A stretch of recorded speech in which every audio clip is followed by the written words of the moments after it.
Y con buena música.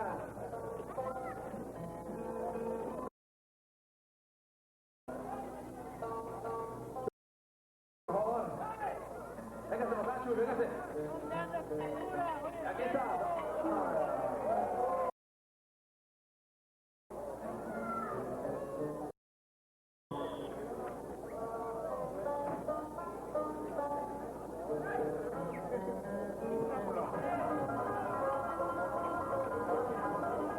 Vean ustedes, todo bastante pesado. No hay suerte con el aplauso del público. Para Julio.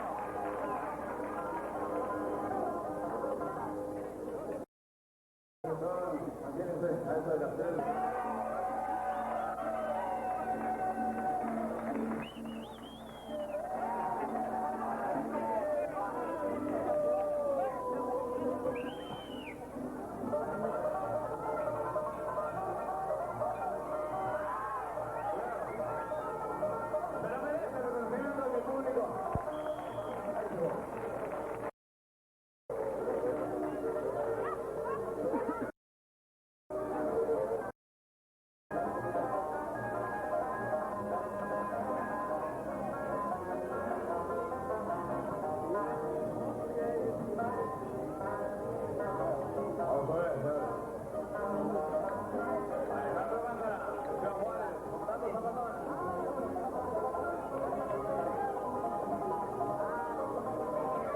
Mañana estaremos a las 4:30 de la tarde. 4:30. Alejandro Landa. No hay suerte, pero el abrazo. Con ustedes a este espectacular Super Bowl, jineteo de toros.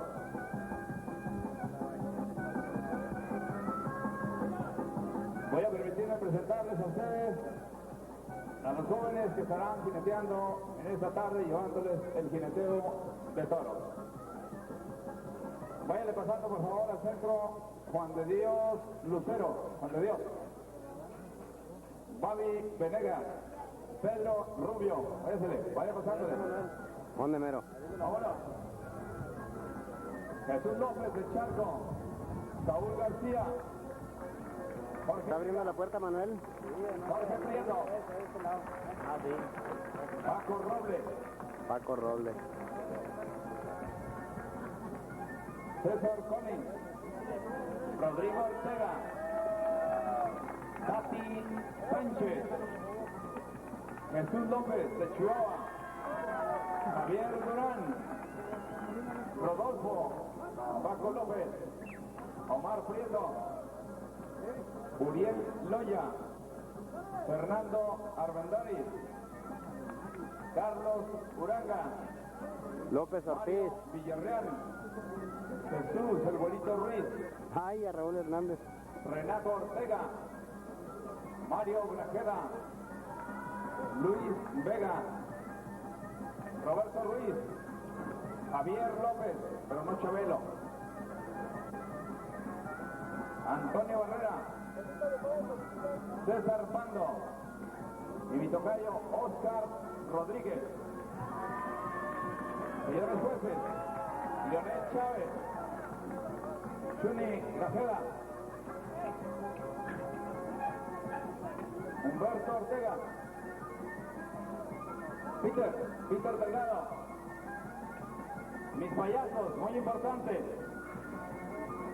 Jesús, el payaso de aquí de la tierra de Cuauhtémoc, Jesús Bustamante, el primer payaso que realmente ha recorrido bastantes estados de la República. Y de la tierra del Paso, Texas, donde se pasea uno, el Babi, está por ahí el Babi Venegas, para delicias. Yo me dedico a estar hable y entretener a todos ustedes. Voy a pedirles a todo mi público, si son tan amables, ponerse de pie para la oración del rodeo. Futuro del Super Bowl Jineteo de Toros 89. Todos aquellos que traigan sombrero, favor de quitárselos. Los que traigan tejana, hagan lo mismo. Traen cachucha, por favor. Los que traen bisoñé, peluca, se lo pueden quitar, no importa que se vean las caras. Las canas es la sabiduría del hombre a través del camino de la vida. Todos, por favor, con los sombreros. Por favor, son tan amables. Incluso ahí dice oración del rodeo. Espectáculo Super Bull, Cineceo de Toros. Señor Todopoderoso, te invitamos a que disfrutes con nosotros de este gran espectáculo y a la vez humildemente te pedimos salve de los peligros a todos estos vaqueros que hoy ofrecen su participación en este rodeo, en este Super Bull, sometiéndonos por tu amor a todo lo que tu voluntad decida y sea para el mayor bien de nuestras almas. Aquellos que se nos han adelantado, en paz descanse. Amén. Y la música viene y las palmas de ustedes y son tan amables.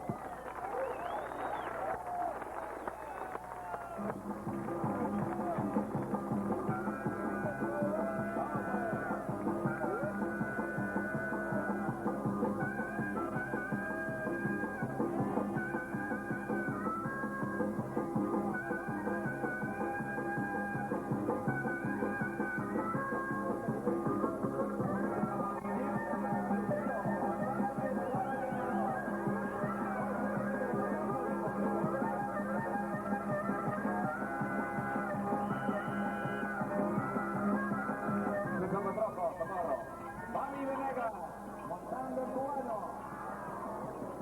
Para que acerque el aplauso del público. No hay suerte.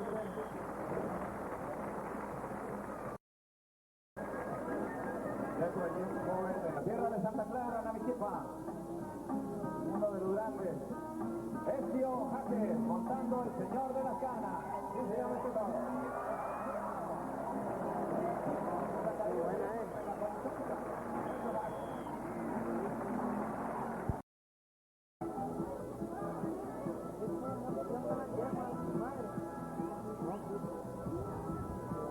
Vamos, el cajón número 1. Jorge Prieto, montando el toro en Bullmania. Pero que se oiga el aplauso, ¿eh?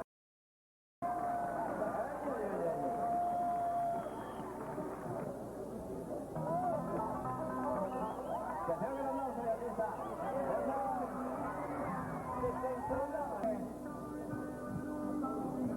Donde todos los que vamos a México, en el río, por ahí tenemos que pasar.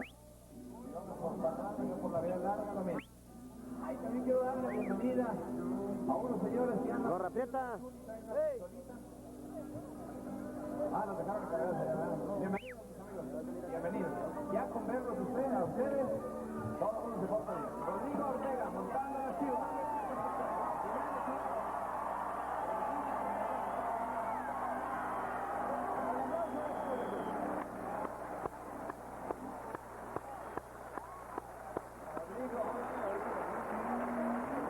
Rodrigo Ortega, seguimos segundo vino.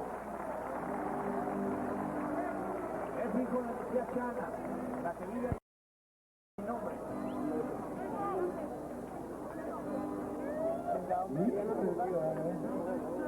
Mucho primo, mucho primo.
Aparte de las palmas y el fracaso, que se el reconocimiento del público para eso.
Es el primer jinete que califica, vamos a esperar cuidado.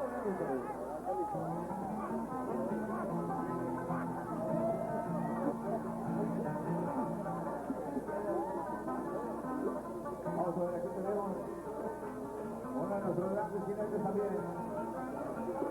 Lo vimos iniciarse. Y vamos a ver, el Burri montando al copilote. Burri.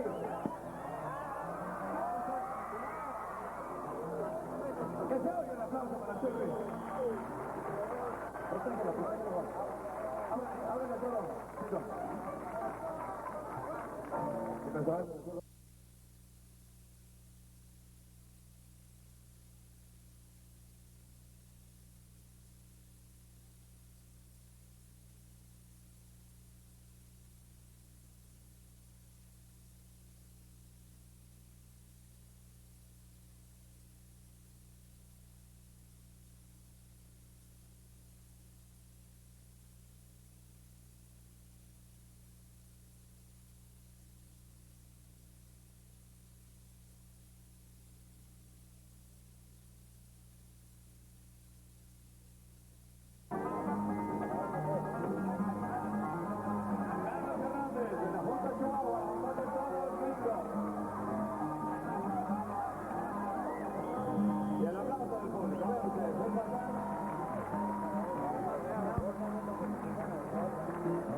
Inconsciente adentro y el chaval es. Dijo Paco que estaba inconsciente cuando salió.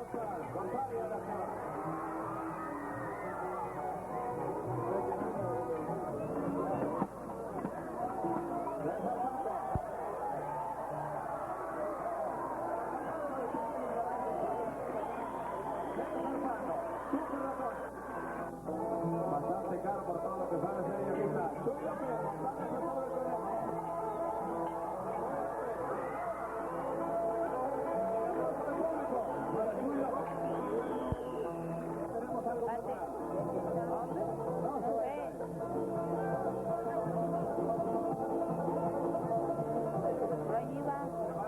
Échale, échale. Prepárense los vaqueros, por favor. Prepárense los vaqueros. Saliendo del torneo donde iban a piscar manzanas.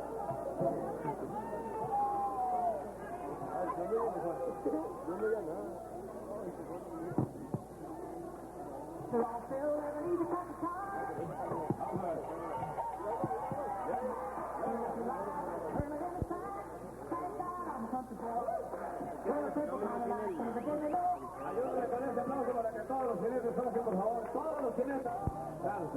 Welcome back to the National Finals Rodeo, Los P.M. It is a fan's favorite, bull riding, and Philip Fournier is getting set. He's one of the two Cajun boys. He and his brother David. Can you read that, Bob? What does that say? Well, I don't speak French very well, but I've been to Cajun country enough to know that that's le bon temps roulé. Let the good times roll. Huh? Look at that alligator and a crawfish, and each one has a rider on them. That is their slogan every morning. This bull that he's drawn, Copenhagen Payment, owned by former Canadian champion bull. And he was lunging around there a minute ago. You can be a Canadian champion, hardly any champion you want. Look at these bulls in this pen today. This is the TV pen. This pen could be any national final. I'm going to compliment the bull riders for what they've chosen. You can hear him talking in the chute. Oh, no. Philip's not going to twist this one. Philip Fournier is down too soon. Now, all week long, in all of our contests, this has been kind of a flip-flop situation. And I'll tell you, we may have surprises for you yet. Jim Sharp has a commanding lead here. He's also in the lead of the average. He is one bull ahead. Wasey Cathy, who came here in the lead, has now been moved to second place. And I'll tell you, a kid that has been riding is Marty Stan. Here a little low in the top 15, but you can see he's in the top 6 right now. Hedeman has been riding well. Boy, it's tight. It is tight. Now, Hedeman is one bull behind Sharp. We'll think about that a little bit. We'll go right back to the Fournier family. This is Philip's brother, David. 10 years ago, you'd have said Cajun. A lot of people wouldn't have understood it. You got the Fontenot's, the Terrios, the Fourniers. We've got Cormier. We've got them all here. Crossroads from the Mesquite Rodeo Corporation. David's bull. Well, this old bull down the fence, a couple little turnbacks, not much to it today. Now, we talk of these boys being Cajun, but they live in Bowie, Texas. We talk of Tommy Reeves of Eagle Butte, South Dakota, lives in Louisville, Texas. And many of our top athletes needing to travel out of the Dallas-Fort Worth area, coast to coast, have moved where they can travel easier. Now, see the high loping, good jumping bull. We need them high jumping and turning back both ways. Remember, the bull is going to be half of the mark, just like we looked in the bareback riding and in the bronc riding. But here you don't have to start them out or spur them out. Boom. Boy, that's a tough way to come down, isn't it? We're going to mark him at 70 points. 7-0. We go to Brian Riley. Now, this young man from Dunnigan, California. He's ridden 7 of 9 so far. May have surprised everybody. He didn't surprise me because I like the way he rides. Now, we'll see what kind of a draw he's come up with today. This is a bull, Wasey, in round number 1. He's a Hall bull. owned by Del Hall.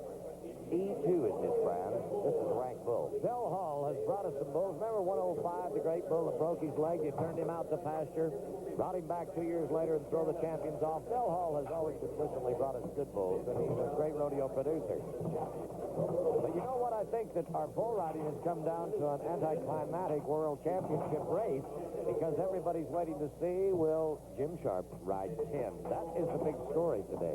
Bob, I think you're right. I think everybody's more interested in that than the championship of the world.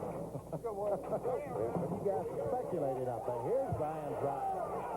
All right. Come on. No. Ouch. Oh, boy. Now, for those of you that are skydivers out there and tower painters and know what it is to come down in a quick second, the centrifugal force of this big bull putting the whip on this young man's body, he is in pretty good form. Right about here, he gets out of time a half a jump, and that outside foot couldn't hold him. Let's talk about slam dunk. Now, while we have just a quick second, I have the luxury of having our families with us. For Bob Tallman, who's been joining us, and we've had fun here all week long, I've got to say hello to Kristen, Nicole, and all of them up at the Great American Cowboy Store, just so they know we're thinking about them, and Pam's family as well. A lot of folks in Baker, Oregon watching this today, as well as in the deserts of Nevada, the Zimmerman family. Buckaroos that don't get to go to a rodeo.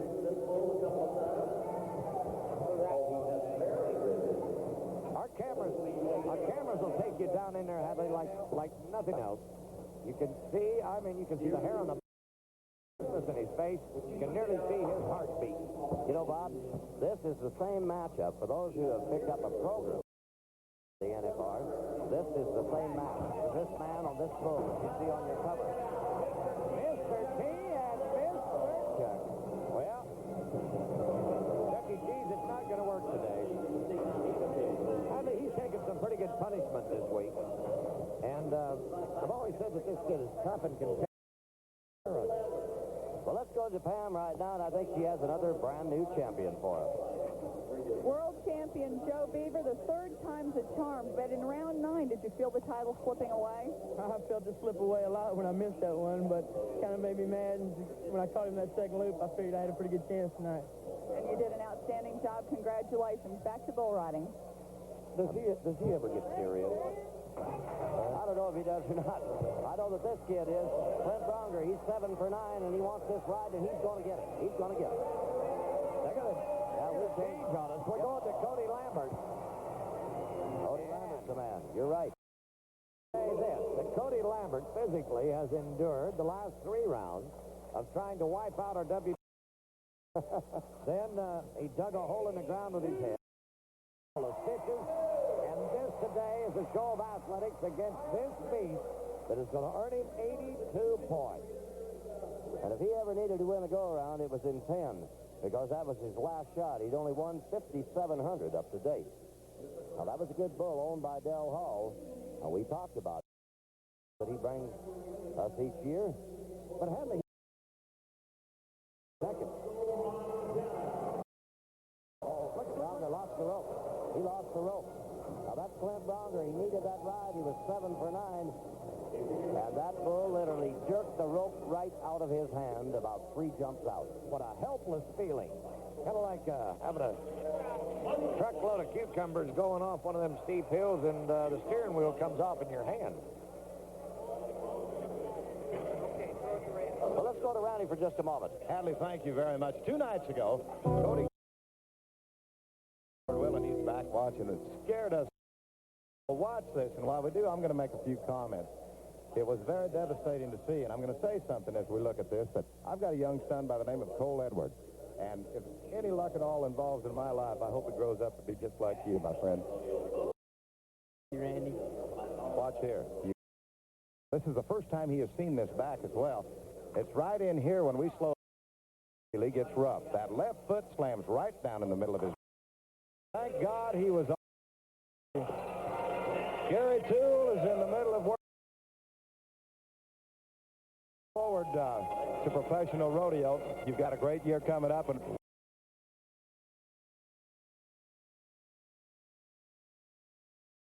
Good Lord will go on with it and do it right.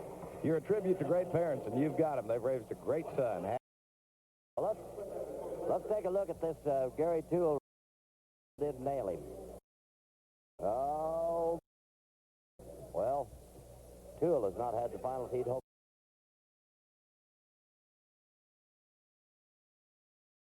Cody, and then Andy, think about tennis, will you? Think about tennis. This is Marty Stannard right here. I'll tell you what he's thinking about is riding another bull. This guy's moved from 10th to 6th place in the race for the world title, and Marty has ridden 7 for 9. That's a credit to anyone. Now, let's look at the money column for this guy. $25,000 already. Yesterday we discussed the comment of anytime champion that he is, said that this is probably the recognized of the night. But he's never been the big flamboyant guy out in front. If he would have had Bobby Del Vecchio's flamboyancy, he might have been a world champion. You know, Frost won the first go-round on this bull. Double Aught is his brand. Bradford Ivy. So he can be ridden, and you can win on him if things work right. A little flatter today, just a little. Stannard gets slammed down right into the gate. Well, don't go away. We have more. The 1988 edition. And we'll be back with that right after this.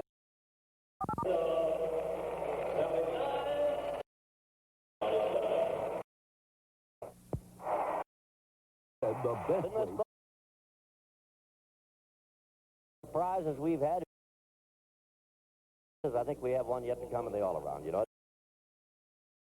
Surprised and pleased as well. You know, a couple of guys we'd like to credit would be our Coliseum announcers that have kept the folks so updated. That Zoop Dove, right there on the right, he is the reigning world champion announcer of the year, and Phil Gardenhire over on the other side.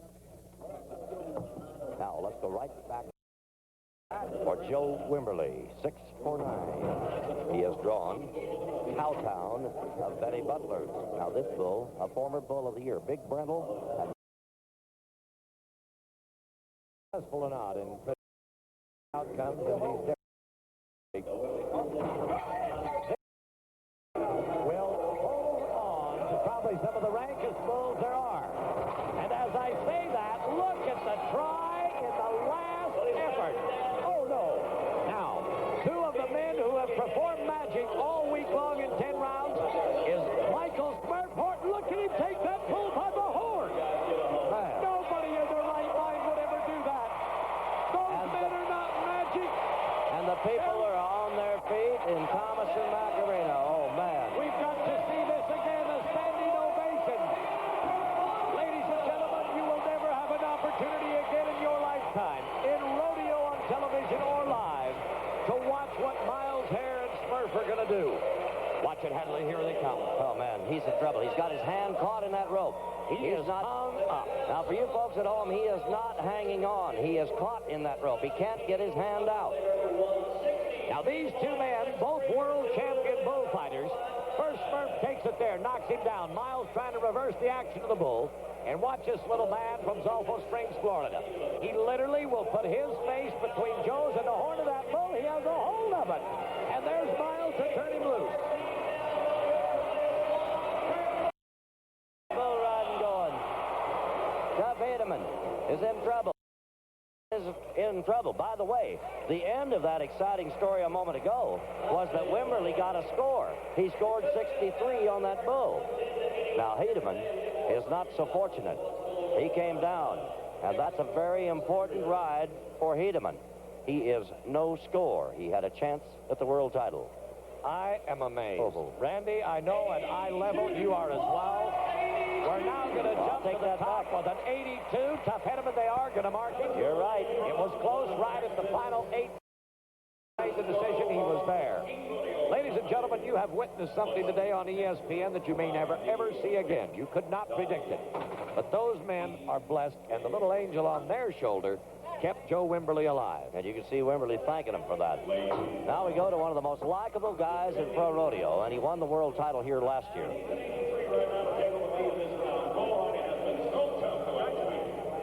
Well, right now, let's go to Randy, and I think we have a surprise for you here, don't we, Randy? I'll tell you what, Hadley, this surprised not everybody, really. I mean, it's not a surprise that happened. The way it is a great surprise. I talked to Dave Appleton a while ago. I said, you know, you got to be a little sad not having a buckle. We'll talk to him here. Watch close as Lane Frost would ride for us. Oh, our reigning champion of the world comes down.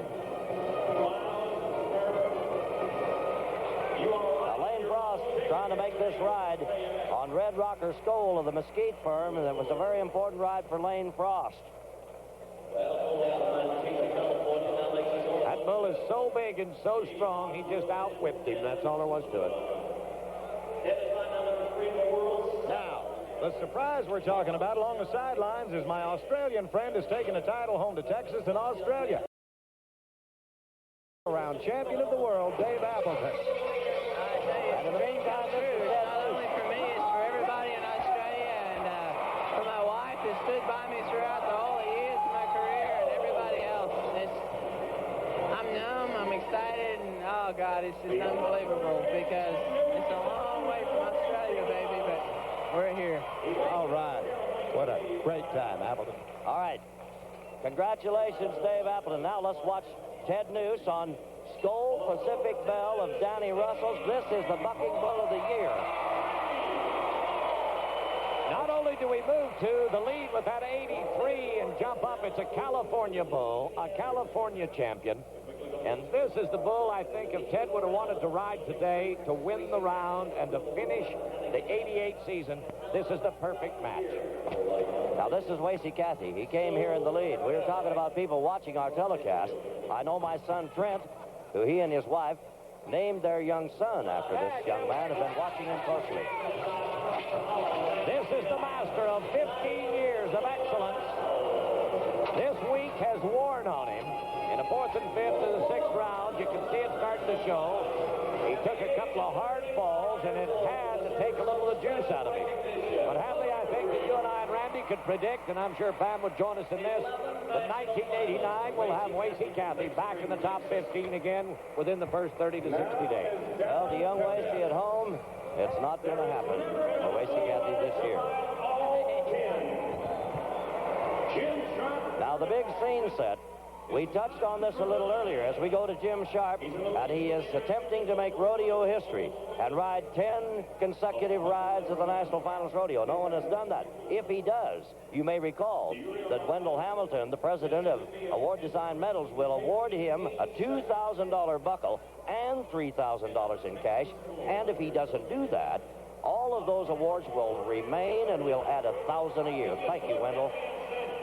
All right, you set it up any way you want to now, boys. We need an 84. Here's going to be as important as the final round.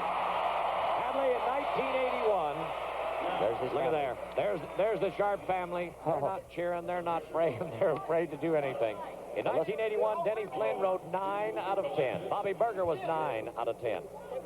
I'm just going to say this. I'm going with Brian McDonald. He's going to do it. I know the bull. He's owned by Benny Butler. He should be able to ride this bull. When he gets that far, he's going to do it. He's going to do it. He is going to do it.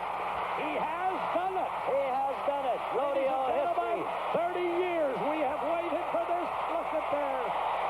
Look at his family, Bob. This Thomas and Macarena is exploding. A standing ovation that they've waited for 3 decades. This young man 3 years ago, they said he'd do it. Man. Well, they're only going to mark him at 79, but I don't think anybody was judging the ride. He doesn't care. He doesn't care. You have just seen history. Well, here's the way they divide it up. Ted Noose wins it. Cody Lambert and Duff Hayden will split second and third. Marty Standard and Jim Sharp does strike him. That is the bull riding in round number 10. Don't go away. We'll be right back with our champion right after this word. It all comes down to this event, the ladies and bull riding. And Clem, it is wild and it is rough. Let's look at the current standings. The average, Tammy George in the lead with a 71. This is a 3-head average, and so far the ladies, 1 head is the best it's been ridden by any of the girls. So it's all up for grabs tonight. Here is Donna Willis, a rookie from Oklahoma City. And she is on a bull called Duster. Bearing down. Let's go. Oh, boy, she goes off. Clem, she is in some kind of pain. Oh, indeed she is. She was just jammed. Now, she was slam dunked into the ground right on that left shoulder. Oh, my. Maybe we can see what happened on the replay. It happened so fast. Now, she comes out. She gets a good start with the bull. Up on the rope pretty well. There, the right foot goes behind her, and she's out of shape from there on. It's just a matter of time, and there she goes, and right on that shoulder, and then the whiplash pulls around. See, she still had hold loose rope.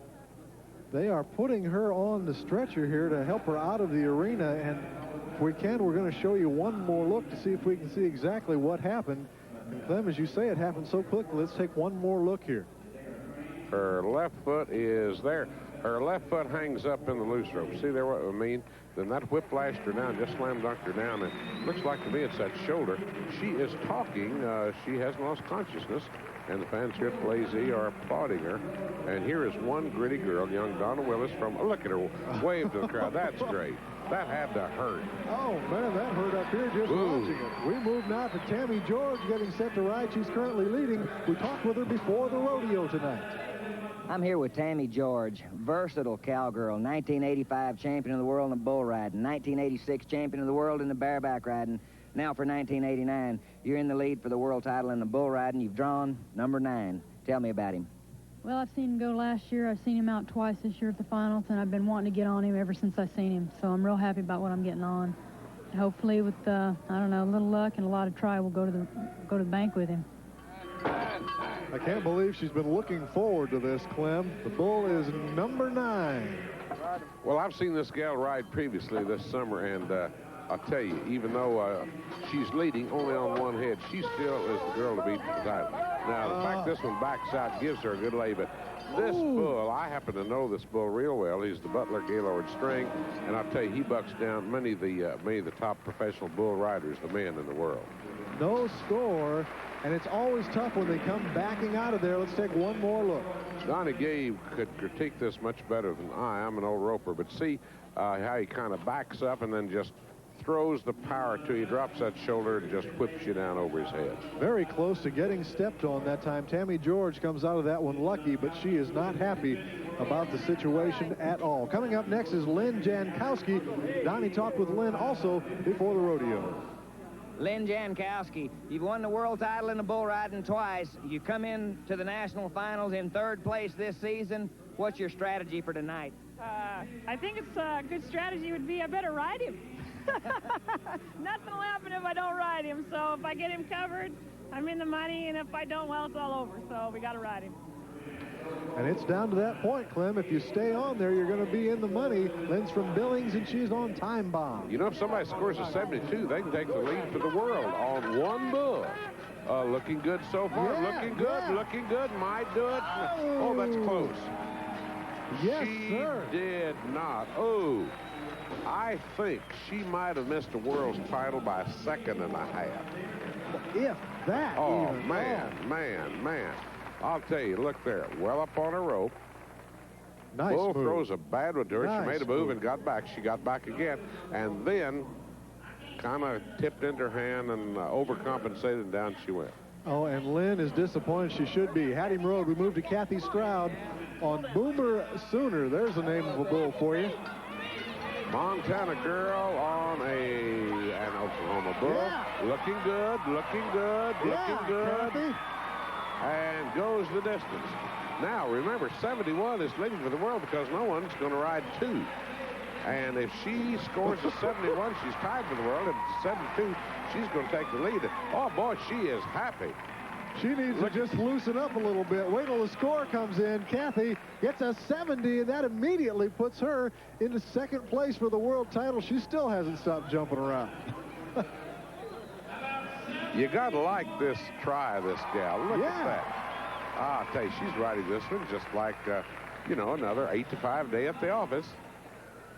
Could see that left hand, that free hand, keeping in front of her, moving, keeping her right in the center of that bull. Little shaky on the dismount, close to those buck and shoots. I don't even think she felt hitting the ground, Clem. She was up and running. She is happy there. This is Tulsa, Oklahoma. We saw our sister just a little earlier, Donna, get injured. Let's hope better for Anita. Staying right there, got those spurs dug in. The bull just starts to turn around at the end. And I believe she stayed on for the full time and is going to get a score. And that kind of adds to the pressure, Clem, because one good score in this situation and you're in the money. Yes, indeed, you are. She could be right there in the average. We'll see that mid-60s is not going to do it for her, however. See, the judges are going to give her a score of 65 points. She seems disappointed with that score, but knows anything better. You can see her holding that right side. She looks good right here, Clem. Yes, she does. She's in command of the situation on. However, when she gets into her hand and goes off away from her hand, I was fearful for a moment she might have hung up. That's when you do. And almost under that bull. She was actually very lucky. Almost got stepped on. Well, it comes down to this. Deb Hankins is still, all she needs to do is complete this ride to win the average, Clem. And the world, because she's already ridden one bull, nobody's ridden two. This is for all the marbles. This is spread and no. Oh, no. Oh, is she upset? And that hand just blew out of there. No score. She got back away from her hand and just blew out the back door on that, and Deb Hankins is upset. Let's see what happened. Well, I guess it's only rodeo that comes down to the last bull, and that's exactly what it does here. And Deb is tipped into her hand, like that right foot fly behind her. And, ooh, that had to hurt. That had to hurt. How these gals get up and walk away, I'll never know. A one-point landing right on the back, and you can see the clowns there talking things over. It's been a good rodeo in the average. Tammy George wins it with a 71. Kathy Stroud second, and Deb Hankins comes in third place. And the world champion, Tammy George, Deb Hankins Smith in third. Donnie Gay is standing by with the winner. Well, thanks, Dan. I'm down here in the winner's circle again with Tammy George, 1989 world champion bull rider. Tell me what you thought about tonight, especially when you bucked down from that bull. Well, I really didn't like the way he came out backwards. He kind of messed me up, and then he really threw his head back. And next thing I knew, I was just hit the dirt. And it was a long time to wait to see all the other girls come out and see all their scores if they were going to come out right. Well, what I really like, you were the 1985 world champion, back in the winner's circle, another big buckle, 1989. Congratulations. And we'll be back with Dan and Clem's closing comments right after this. 212 Coca-Cola Cowboy at CB's, and he throwed somebody off here in Longo, and it's really a good bull, I think, and just get him rode. I think I'll be in there for a bunch of it. Well, let's see how much of it he can get. This is Wasey Cathy out of Big Springs, Texas. 11 times to the National Finals Rodeo. Coca-Cola Cowboy is the name of the bull that he's drawn. Off in the well, reaches down and slaps the bull with that free hand. The judges see that, and it won't work for him. It'll be a no score. Let's move now to Ty Murray out of Odessa, Texas. Now living in Benbrook, Texas. Last year's all-around champion, and he makes a good ride here in Ellensburg, Washington with 75. Cuddle's the name of the bull. That gives him 152 on 2. Chuck Simonson out of Shepherd, Montana will be our next cowboy to try. Now, he's drawn a good bull of the Harryvold Rodeo Company. Whoa, look at this bull, a tough one to ride. Goonie is the name of the bull, and I think he's very well fit for the name. He throws him out of there, but Chuck is going to take a score of 80 with him as he goes out the back door. That gives him 159 on 2 rides. Tuff Edelman out of Bowie, Texas will finish us out here on Rodeo Road. Typhoon, the name of the bull, and he's going to turn in a score of 80 on the effort. Well, that'll do it for this week's show. Thanks for joining us here on Rodeo Road. Recently, we've had a lot of requests from our viewers for copies of the Rodeo Road program. We're happy to announce that we will now have a monthly issue known as Rodeo Video Magazine. You can order yours today by calling 1-800-331-1269 or drop us a card here at Rodeo Road, P.O. Box G, Snowflake, Arizona, 85937. You know, Las Vegas is commonly known as the home of the National Finals Rodeo. But next week, it's known as the home of the Eldorado Days. We'll be there covering some great pro rodeo action. Be sure and join us. My name's Reed Flake, and we'll see you next week on Rodeo Road.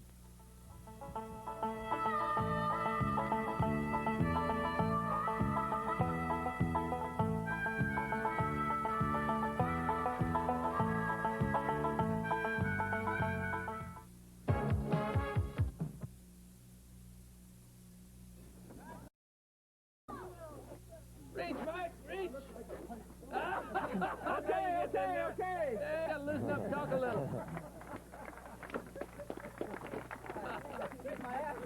You did good once you after you talk. Yeah, you got to talk every time. That's your trick.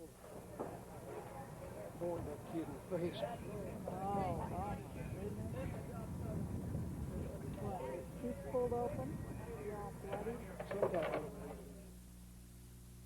To get my permit, I filled 1,050 points on it. I'm 1,500 short right now. I come out here, and Gary at his school, he cut my learning time in half, you know. I mean, he teaches you so much, and he helps you so much, and he treats you just like, you know, you one of his boys. What are we doing, son? What are we doing? We got a rodeo to put on here. We got a big crowd out here. And like Gary said, you know, if you run with champions, you know, you'll be a champion. And, you know, out here, these guys, he pumps them up, and shoot, I'm just happy to be around them because, you know, it helps me to go ahead and do what I want to do. But bull riding, I saw it on TV, and, you know, and I said, well, man, that's the wildest thing I've ever seen in my life, you know, so I wanted to try it. And then I got hooked up with some cowboys, and they put me on a few bulls, just like these beginner guys, and, well, I mean, I fell on my head, and I got kicked, and, I mean, you got to have heart, like Gary said, to keep going with it. And that's why I continue to rodeo, because that's one of the wildest things I've seen. And, you know, when you twist one and you hold your hands up, man, I mean, you feel like, God, you know, nothing can compare to that high. And that's why I continue to rodeo. Some of my goals, one of them is to get my card, and the second is to ride at a pro rodeo. And then win a pro rodeo. And maybe, you know, one day down the road, go to the national finals. You know, because I see Brian Riley and, you know, all these top hands out here. Boy, you know, it tickles me to death when I can go right up to him and say, hey, Brian, you know. And he calls me by my name. And I'm happy to be out here. And I'm going to tell you what, boys. There ain't no drug in the world takes the place of when that bull's jumping 10 feet in the air and you got 15, 20,000 people screaming their lungs out while you're riding. I mean, you feel that energy level rising as you're riding, boy. And I mean, you be trying your rump off, you know, and that whistle blows and you jump off and hit the ground and raise your hands. And I mean, this adrenaline just starts running up and down you. I mean, you're high for days after it, you know. I think that's one of the reasons that you'd take a hooking, you take getting stepped on, you go through anything to get it again, because it's like a high that you'll never experience in your life. I remember I jumped off this rank bull at Calgary. I won the first day money at Calgary one year, and I went on to win the Calgary Rodeo, the Stampede that year. But I was 15 points ahead of any other rider in that go-round. It's one of the ranker bulls I rode during my whole career. There's like 25,000 people out there hollering and screaming, and I hit and I raised my hand, and I mean, God, I mean, there was a feeling that just, you know, you just can't, you just got to experience to know what it feels like, you know. And you get hooked on it, you know, and you just got to have some more of it. I think that's what keeps you going when you get too old to ride, you know, is you miss that applause, you know. And, but while I'm talking about it, another thing that you have to make a vow when you start bull riding, that because you're going to run into it, you know, and if you have a strong value system, you'll never have to worry about it, you know. People are going to come up, and I mean, you're going to have a rank bull draw, and you're going to say, man, this son of a buck, you're worried, you're apprehensive about him, and here's going to someone come up and say, hey, snort a little of this cocaine, man, it make you feel good, you can ride like the wind, or drink some of this whiskey, man, it'll give you that confidence, you know. And that's what losers do, you know. They're scared to get on, they're scared to dig down in themselves to try to make themselves, you know, bring out the best in themselves. They try looking for a shortcut, you know. And I study losers. I remember an old saying, if you want to be a winner, study the losers of the world and never do what they do, you know. Losers, you see those guys that come along that snort cocaine or snort crank or or drink before they get on. I mean, you don't see them around no time at all, and pretty soon they're, you know, they got this stuff and they feel like Godzilla. Oh, me out of here, you know. And I mean, they think they're doing something, but they're not. Next thing, they're down on the head. They get all their teeth knocked out. They get their face rearranged, and they quit. You know, you just don't see them around anymore. It is a loser's way out, you know. I mean, there's nothing makes you higher or smoother or feel better than your own natural adrenaline. You get this adrenaline running through you, and it's impossible not to run through you when you got that. You look over and that bull's net shooting, he's blowing snot, huffing and puffing. I mean, that adrenaline starts pumping, that heart blood through you, and I mean, at that point, just turn, fix your eye on a certain spot in the arena, and get a mental picture of yourself making a great bull ride. Just a quick mental picture, and then just turn, climb on that bull, stick your chest out, nod your head, and your mind will follow that mental picture, you know. I just think about how I'd like to ride before I do. I don't know. I don't think too much. It's all instinct. I just do it naturally. I've tried to think, but that doesn't help. How do you feel? What does this one do, by the way? Just jump the kid, real strong right over there. That'd be a good move. Just really reaching on it. Yep, exactly. Stick to the basics. I think you've been on it before, as a matter of fact. You know you got your glasses on, or you always do? No, I have to take them off every time we get on. Oh, okay. Need a hand here. I want you to do that as tight as you can. Tight as you can. Is that all right? Yeah, it feels real good. Okay. And when you ride, you got your hip bones right there, and your arm goes against your hip bone, and that pinches. There's like a nerve in there. It pinches. And when you got it, and when you got that on there, your arm don't get so sore because it's from going up against your hip bone. It's not very uncomfortable, but my arm feels great. Even after 3 days of riding, it feels really good.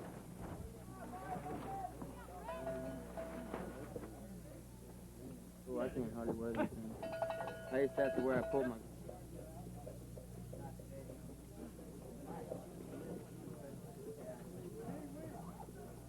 Here we go.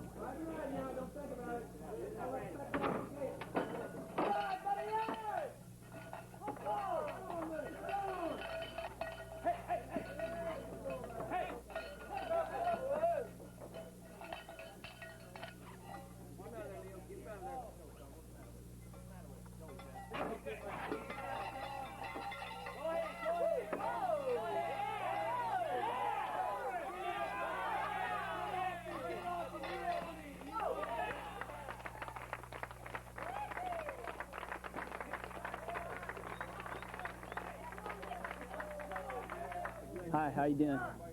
Just getting on a bull here and just keeping everything consistent, you know, just thanking the Lord I could be here today, because without him I wouldn't be able to be here. And I just thankful for Gary and for his school.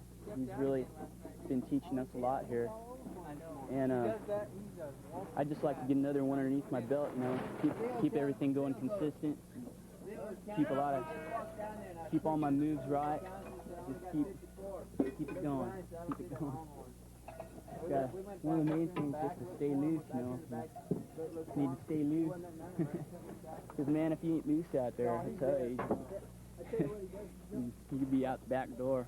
But it's just it's another one of them things, you know. If you come to this school, you can really learn a lot. And Gary's the best teacher in the world to teach about riding bulls, and I'm just thankful to the Lord that he could be the instructor here. We're ready to go, man. Well, getting ready to get on another one. Trying to stay cool and keep calm. Thank the Lord for being here, and hope I can get past another one. A lot of good practice out here. Gary's helped me out a bunch, and a little more work done, and I can start riding some good bulls, go to some rodeos, and see how it goes. Ready? Ready.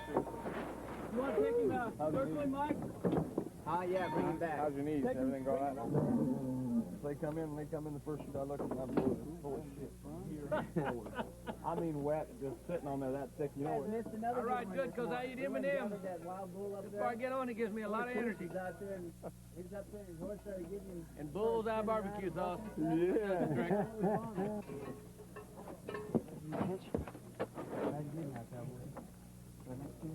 All them legs up make a hand now, Brian. I'm sitting there thinking about it. You got him. Say something. That's right now. Get out of there now. Get out. Come on, man.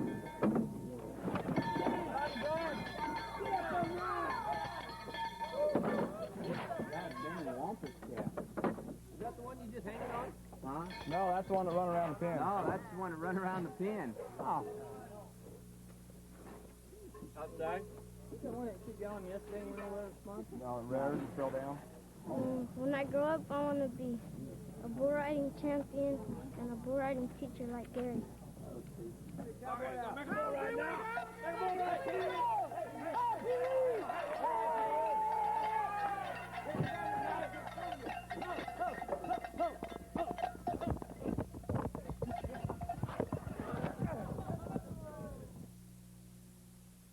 When we bought this place up here, first thing we did, we got some railroad ties from they tore out a feed yard over, and we bought 400 or 500 of them ties, started right here.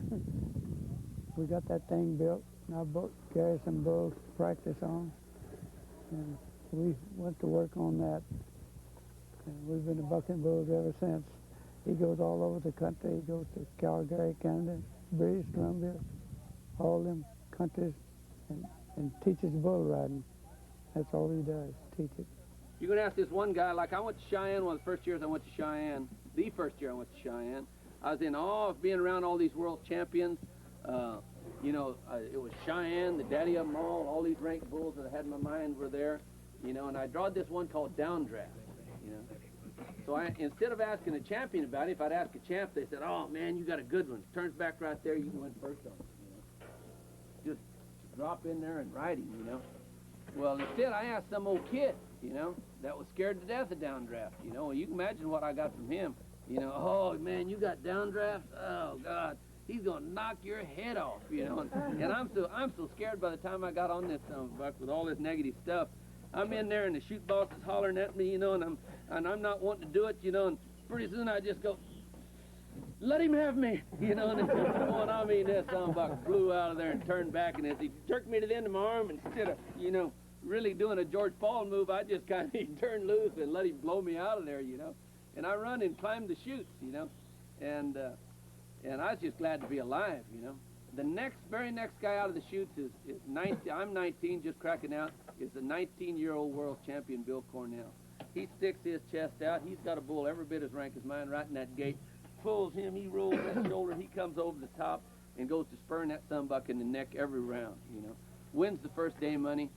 So I thought, man, this I better follow this guy around and see how he thinks. Maybe a little bit of wear off on me. So I follow him behind the chutes, and one of the other guys, one of the other top 15ers says, Cornell says, what kind of wrap you take? And he took this wrap, he had this rope look like a glue factory, and he'd take it across, he'd come back, he'd kind of take it and turn it over like that, and bury this completely through the finger. Literally a suicide wrap. You know, if he bucked off, he's going to hang up. And I looked, my mouth flew open, and I says, God, if you bucked off, you'd hang up, you know. And he looked at me and he said, kid, you buck off, you deserve to hang up. I tell you what, there was a different bull rider come out of there the next time. I had this bull my next to this car 54, and I mean, he was a dirty, out of line, eliminating some buck. I turned that old rope over and I run her down through that finger, and I knew if I bucked off, I wasn't going to get loose. You know? I stuck that old chest out, and I said, Lord, you better be with me, because I'm going to be there when that whistle blows. I jumped out there and I rode me a bull. You know? I went to Boulder, Colorado. I run it through the finger, and I rode me another one. And I went to Great Falls, Montana, and rode one that spun to the right in the gate, and one that spun to the left right in the gate. And I knew that I was a bull rider. But if it hadn't been for him, you know, with that little piece of information, you know, hey, if you're going to be bull riders don't think about bucking off. Bull riders think about riding.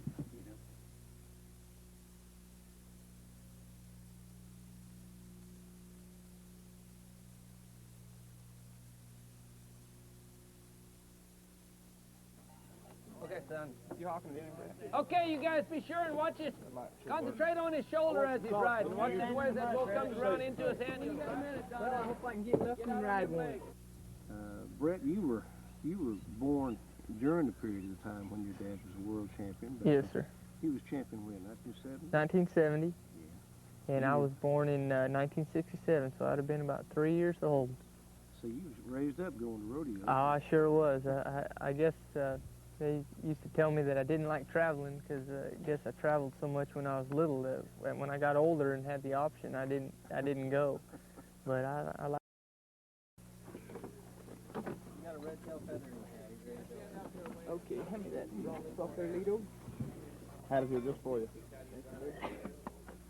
Well, I tell you what, he was just a guy who had a lot of natural athletic ability, I think, but used his mind.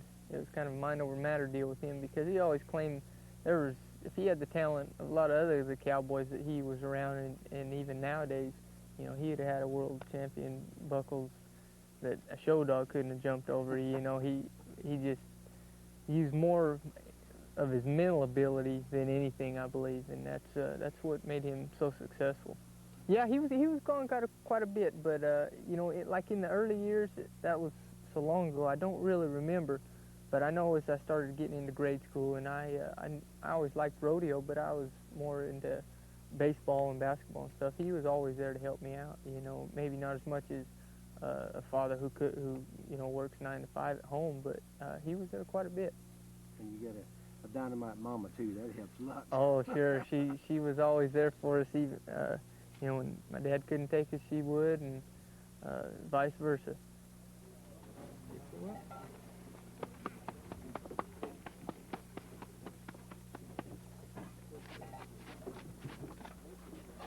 This is at the Oklahoma City, back when the NFR was in Oklahoma City, and this is the year that he won the world title, and he also won the average, which is the buckle that I'm wearing right here. It's the only one that I wear because I feel this is kind of a part of my father with me, and you know, I may not ever win my own, but if I do, you know, I won't take this one off until I do win my own.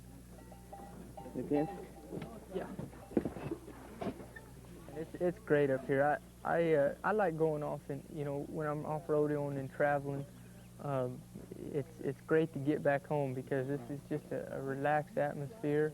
You know, I like getting out there, but this is home, and I hope, you know, I never have to leave this place, and I hope it doesn't get real crowded because you know, it's great like this. You know, it's great being back here where you can do just pretty much your own thing and not have anybody complain about it like in the city.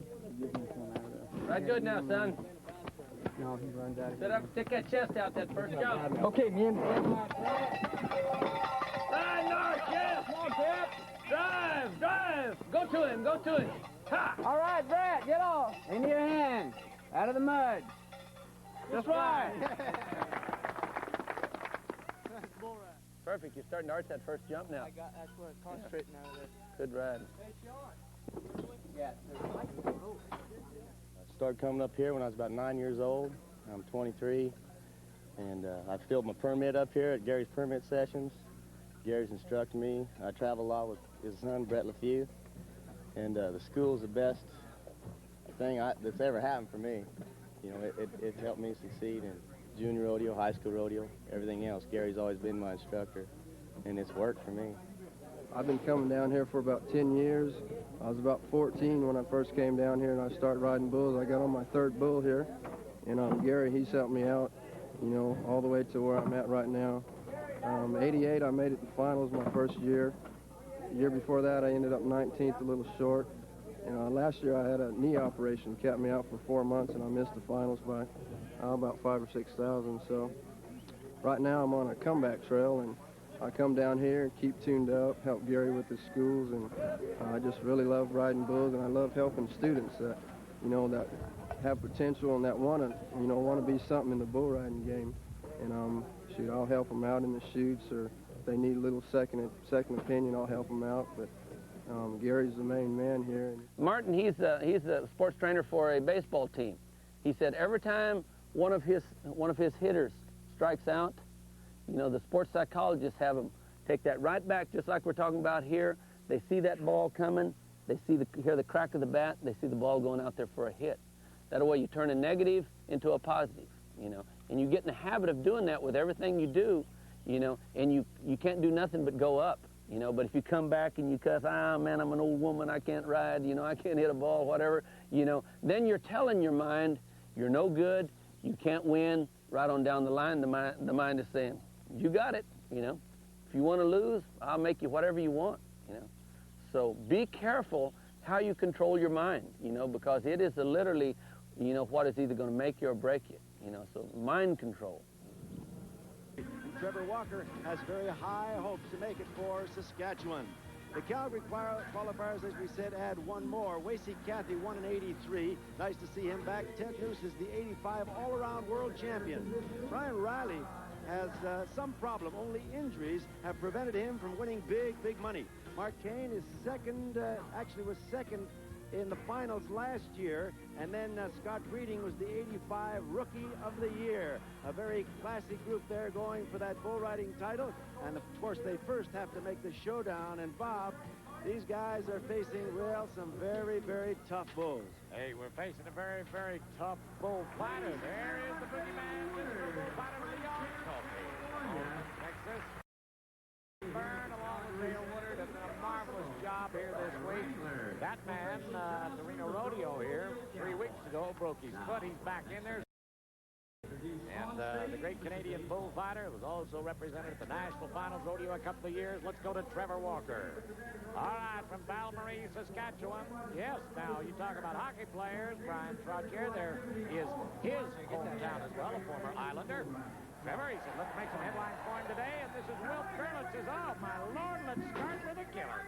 This is Wilt Gerlitz's great bull they call Dustbuster.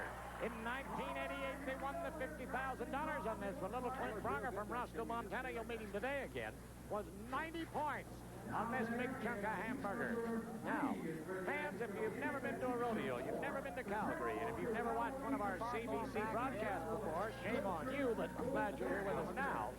You are about to see the event in rodeo that draws the attention of rodeo fans and neophytes even to our industry more than any other contest. You got 1,800 pounds to maybe 2,500, 600 pounds of bull. Uncontrollable muscle. Listen to the slap. Listen to the rosin. I want you to go down to the chutes with the greatest handheld cameraman in the world. These guys are going to take you right as close as you can get. Look at there. There's the riding glove. Now you see it. They rasp it up and make it rough. They put dry rosin on it. On a nice, warm afternoon like this, 25, 26 degrees Celsius. You're looking at between, around 80 degrees. It's beautiful, a nice cool breeze blowing. But still, the warmth of a sunny summer afternoon will make that rosin sticky. Make it hold on. There's Dale Woodard. I had to laugh at Dale here yesterday. We told him, Ernie and I were laughing at him. So 20 years ago when I worked with him, he used to have black hair and wore a gray wig. Now he's wearing a black wig over gray hair. His life changes. He's a grandfather and a great fella. All right, Trevor. I'm on the side here. Let's make Brian and Val-Marie, Saskatchewan happy. I want you to listen down in here for a minute and listen to the background sound of his partners helping him get ready. Ryan Byrne is on the outside helping him right now. This is a show down there. Look at that. All right, reach and listen. Try hard. Try hard. Two little words that mean so much. Give it to him, Trev. The camaraderie of these men that he may be competing against. The Cowboys there to help him that didn't make it in this top 10 ahead of the primetime show for the showdown on CBC. It says Budweiser on the gate. Budweiser said $500,000. And Budweiser in Canada means Pro Rodeo's greatest sponsor. Watch them. They're not riding for this, Bud. They're riding for a shot at 50. Trevor, you got a shot at putting Saskatchewan fans in the headlines today from Toronto to Cloverdale. Let's do it. Right here, but it's not doable. It's one man against a ton of moving man. Well, when the 8-second whistle blows, as long as his body is in position, his hand is in the rope, they're going to give him a qualified ride, regardless of the consistency of his riding ability and that time factor. He was not there. The judges said he was out of position. Watch it. This bull's got more moves than a chicken full of X-lax in his Oh, yeah, there's the exhibition. He was in midair, and his feet hit the ground when the whistle blew. 8 seconds. To you and I, might seem like just the snap of a finger. But to Trevor Walker, it was a lifetime. Let's try it again to shoot number 5 in the Calgary Stampede. This is Mark Kane and a Harvey Northcott bull called Lefty. This bull bucked off Wasey Cappy, the man who won the bull riding here in Calgary this year, bucked Wasey off a year ago in this top 10 round. This little bull from the Northcott bunch is a bad booger. I guess you could call him anything you want. They do rename him.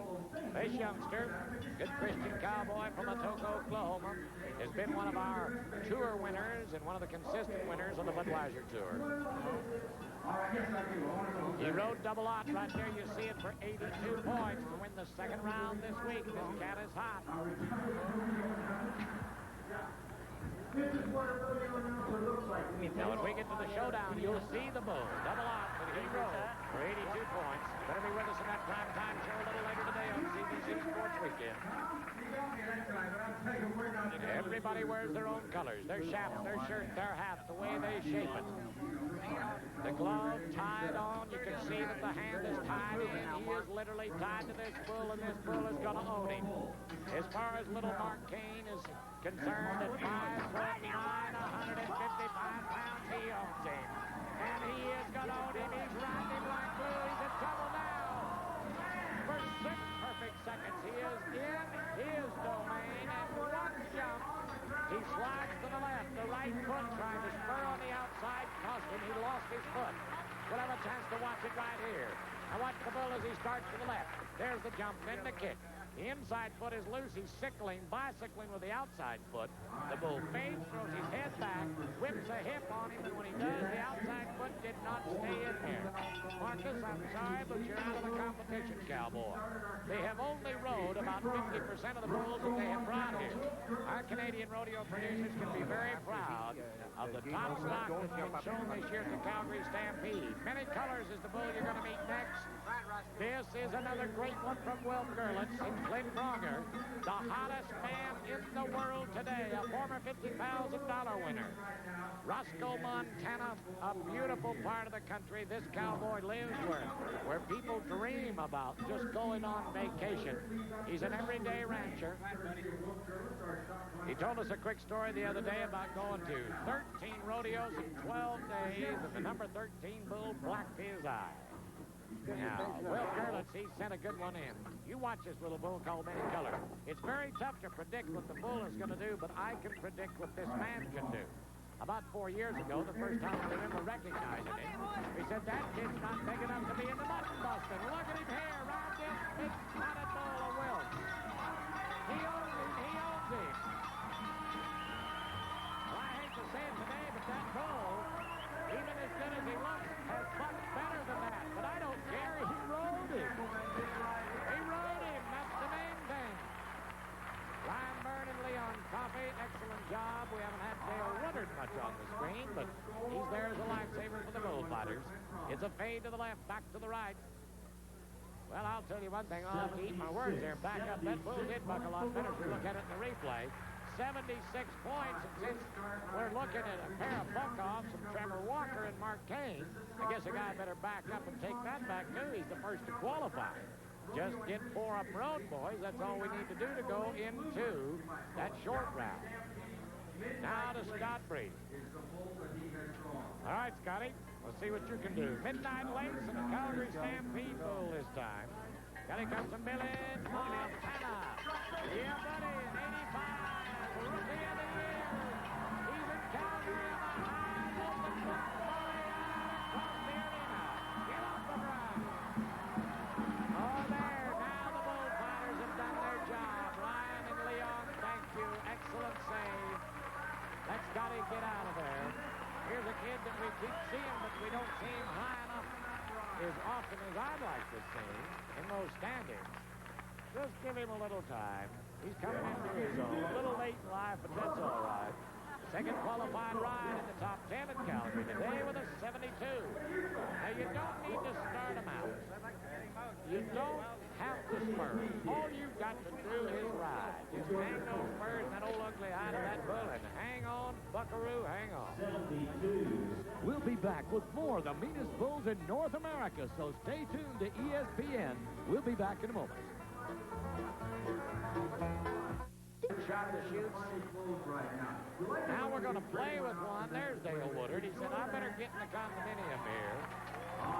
They call this bull test pattern. Yeah. That fits CBC just right. Leon and Ryan are going to give you a little exhibition of bull fighting right now. This is for the audience, of course. I'd like to put Buddy Stanton in that barrel right there. Give him a little shot of that. Yeah. Watch him, watch him. There's the move. Fade duck. You better not zig when you should zag, boys, because I guarantee you what, this will run a horn in you. Yeah. That's a once-in-a-lifetime suppository if you're in the wrong place at the right time. There's Ryan. He's handling him. Look at him reach out and stretch that old bull. You're looking at 1,850 pounds of crossbred Bremer. He might be Bremer and maybe a little Littleson or something like that. Leon, be careful. They're trying to double team. Oh, just for some fun, Ernie. Oh, when you're hot, you're hot. When you're down, you're down. Nailed it today. Well, our rodeo producer and arena manager, Winston Bruce, he said, that'll be enough, boys. You get your check for sure and maybe a bonus. Oh, there, yeah. Dale, I'm sorry, but you missed all the action. Laying down on the jaw.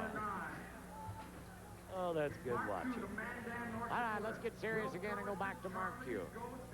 Mandan, North Dakota is what we're talking about. Now, this man was, well, I'd say the best winner of ever riding. The Great Bull Rambo and Wayne Bulls. He was only ridden 3 times, and he rode him twice in 1989. Today, he's got Will Gerlitz's bull. Gerlitz is in there again with this one we call Charlie's Ghost. Now, they've already marked an 81-point ride on this bull this week. Kevin West last year in the short round, in the showdown, won the bull riding at $50,000 on this bull as well.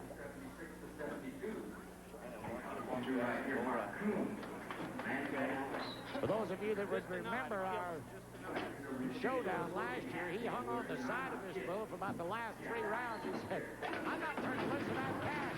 Let's see what Mark can do with him today. Hang on, buddy, right here. That's where he gets him, and that big Charlet Bremer Cross bull does it to all of them. He's got 1 horn up and 1 horn down. And Will Gerlitz can put another notch on his pistol handle. He throws off another good cowboy. You watch the power of this bull away, 21-2200. Look at him slide the hips and come with the horns. He said, get off me, buckaroo. I don't need you here, and does throw him off. Mark, it's okay. Now let's go to Pollywog and Cody Lambert. The next man you're about to meet has got a history book of earnings and winnings. Would make any champion a proud cowboy. 4 years ago, he was a junior rodeo champion, a college champion, and an NFR qualifier all in the same year. He is currently, in the last 24 hours, named the all-around champion cowboy of the 1990 Calgary Stampede. Cody Lambert, let's ride one. Watch this sit-up. Oh, boy.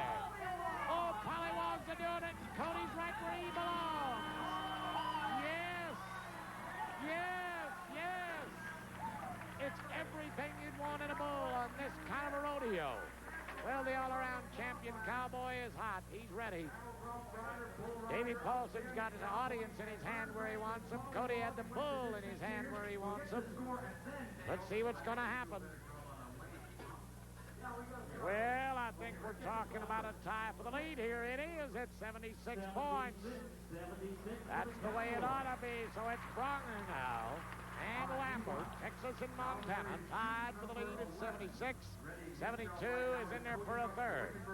Boy, when we come back to ride him in the showdown, it's going to be some good stuff. Here now is Bernie Franklin's little red bull they call Red Heat. You talk about a juice squeezer. This one will test you. Cody Custer.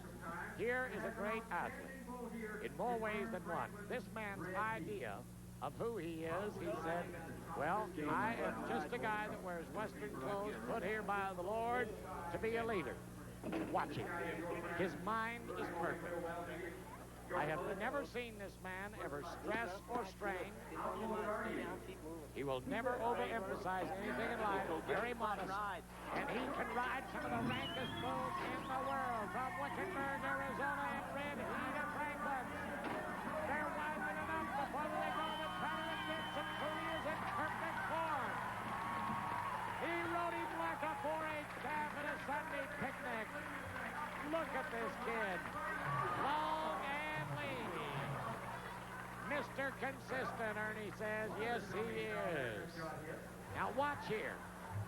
I want you to watch the body form. His feet are where they belong. Very seldom will he ever overexpose himself. The upper part of the body is in perfect form from the free arm. You ride as much with the free hand as you do with the hand in the rope. They'll dump him in there with a 75 score now.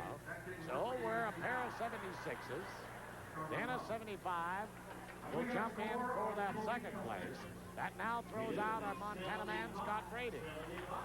No, that'll put him in the fourth place. It'll hold. 76 plus, 75 and 72. Well, let's gather it up again. The pressure is on. And I said only 50% of all the bulls at this year's Calgary Stampede have been ridden. We're ahead of them on an average point at this time. Now, I mentioned in the opening about Wasey Cathy throwing his hands in the air yesterday when he rode a bull. This guy never gets excited about anything. A 15-year veteran, he won it. He won the $50,000 back in '83. He said it's been a long enough dry spell. Let's get it. He's never won a world title, but he's hot when he comes to Alberta. And he's in control again today. Watch the left foot, Wasey. Stay there. Yeah, look at this longhorn bull, and I mean in more ways than one. He's longhorn crossed by Brady and longhorn by Bobby. Now that Texan just put some torque on him. Watch this. The bull is trying here. He said, well, the fade to the right didn't work. Let's try it back to the left. That's not going to work. And I think our bull riders are going to tell our rodeo producers it may not have been so good for the bull riders earlier in the rodeo, but 79 is what we're marking up today. Now we got a new leader. It's Texas to the lead. Montana and Texas for second and third. And that throws Arizona in with Custer to 75. Oh, boy. Let's go to California. Here's the little Indian cowboy, Teddy Noose, one of the most loved and respected men in our business. Here is a man who not only has taken his, well, $750,000 in earnings and reinvested them in real estate, he constantly gives to kids, he constantly gives to his friends. He better be thinking about giving to Teddy Bear today. Peter Gunn from Wayne Bold is the bull. B26 and this little character can buck. Come on, world champion Teddy Noose. Trouble, trouble, trouble, big trouble. That bull blew his left foot out of there, the end of the first jump. And he made the right move. He knew he was in trouble. When the bull bowed him down, he was trying to get off. Thank you, Lord, for letting him out of there safely. Let's watch it. It's going to happen quick. Bull moves to the right and hits. For some reason, he might have reached forward and spurred the bull in the shoulder, but that left foot blew out, fell behind him. The right foot has to follow. And the upper part of the body, well, it's over. He tried a good recovery. It just didn't work. Ted welcomes Alberta. Sorry, buddy, but we'll let them other guys that win the money buy the stakes tonight. Now let's go to Brian Riley.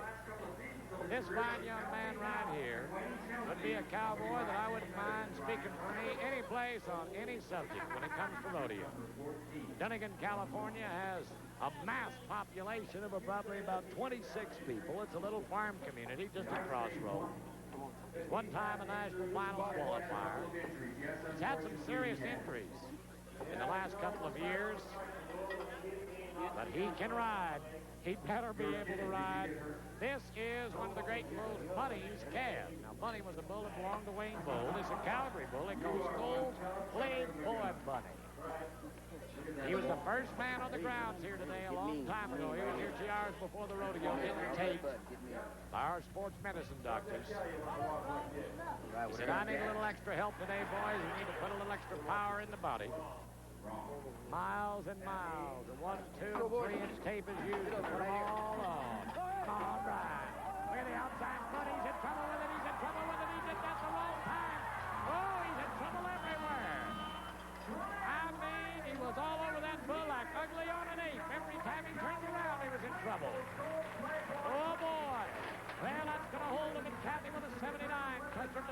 175. Bronger and Lambert are still in there. Watch here. This bull got him with the first jump. The left foot came loose. He didn't have the strength in that leg. And he is ripping him in half right here. Bull said, get off my back. Well, that's it for the Calgary Bull, and we're still at the Calgary Stampede with Ernie Apaganis.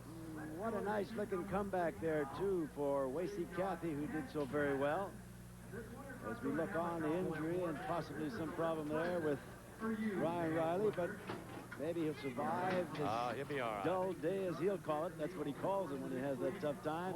Wasey Cathy, as we spoke earlier, won in 1983. A couple of years ago, he thought about retirement. Then he said, no, I want to do a little more bull riding. Here he has a chance to win his second showdown. Clint Bronger, of course, is a guy who's won it before, too, in 1988. He's had a hot season. Cody Lambert, well, watch him because he can come from nowhere. They're very close right now. And Cody Custer, who we told you is Mr. Consistent, is back in there and in the running. Those are the four in the showdown. We'll have more from the 1990 Calgary Stampede after these messages. Rowdiest event, the bull riding, where a Texan had 3 terrific qualified rides to try and better as he got on board Blaster. But here's a touch of Texas class, 15 years the veteran. This is Wasey Cathy. This is another Wilton girl at standing name called Blaster. He needs an 86 to go to the lead. It can't be done if he can ride him. Ride, Wasey, ride, buddy, ride, buddy, ride. Give him the book. Look at here, look at here. It's not going to get any better. If we'd have written it in gold script, it can't get any better. We might have a new record set in Calgary today. This man is not the kind of cowboy that throws his hat in the air.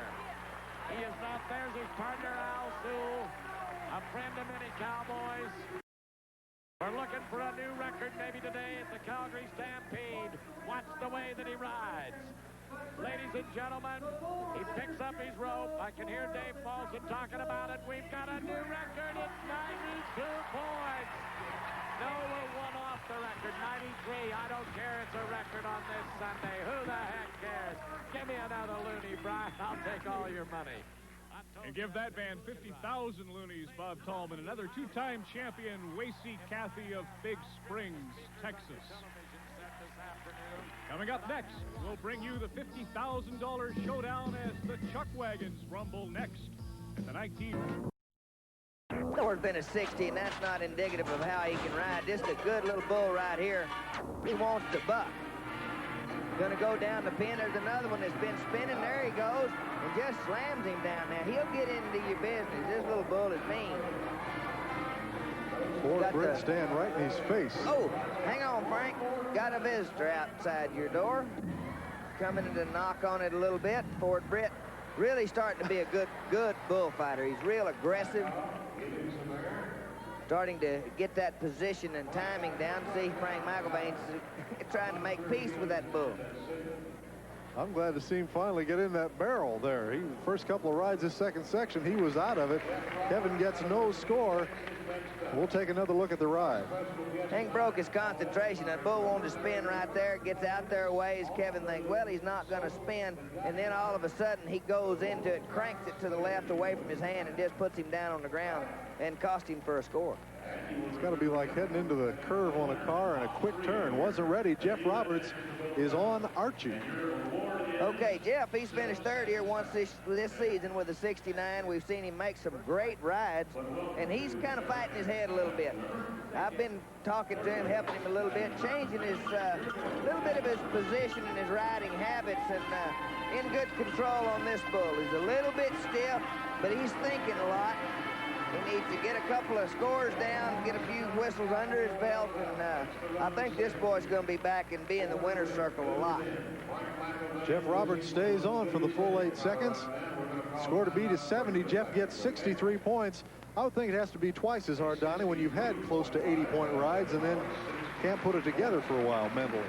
Well, you know, you get to thinking about it, And you can think on a bull that's going down the pen and you got him ridden and everything, but that's the time to work on your technique, because when you draw a crossroads or an Eveready or a Red Rocker, you've got to react.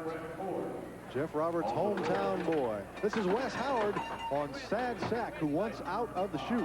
I don't like this bull. He's kind of wild and reckless. Well, hang on.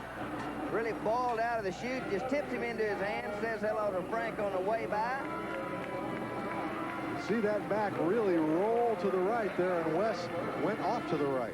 He just quick out of the chute, just rolls that one jump, and he didn't have a good hold with his left foot. A little tentative when he nodded.